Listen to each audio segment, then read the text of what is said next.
Je me présente Chahine Kassam-Chonaï, chef d'entreprise. J'ai 50 ans.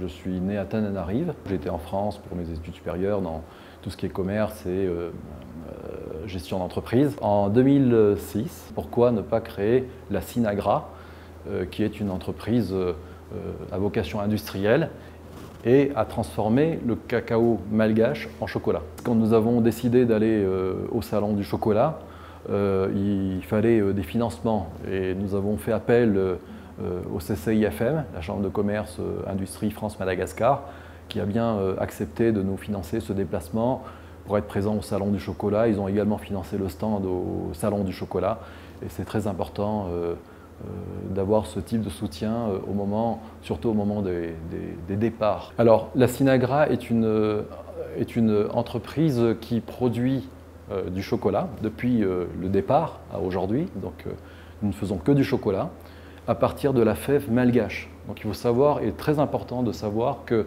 la fève malgache est réputée l'une des meilleures au monde. Alors, il faut savoir que la transformation du chocolat, de la fève en chocolat, se fait en plusieurs étapes. La torréfaction, le concassage, le broyage et le conchage.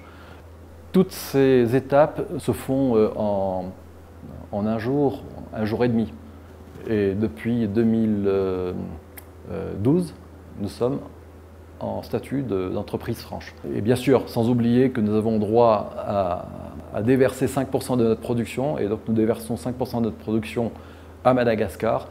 Une précision quand même, c'est que nous avons des marques bien distinctes pour le marché américain.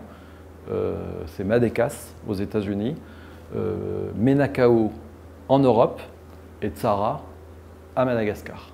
En termes d'innovation, effectivement, c'est très important et pour le consommateur de trouver sur le marché de nouveaux produits, et nous avons recherché et sorti de nos laboratoires, à savoir un chocolat à base de café arabica pour le marché américain, un chocolat avec les 3 poivres de Madagascar, avec le kombava également.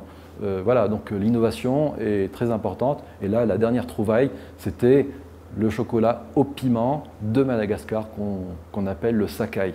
Et ça, c'est très important parce que grâce à cette recette, le consommateur n'a pas le piment directement en bouche, mais il l'a en fin de bouche et c'est une véritable explosion de plaisir à ce moment-là.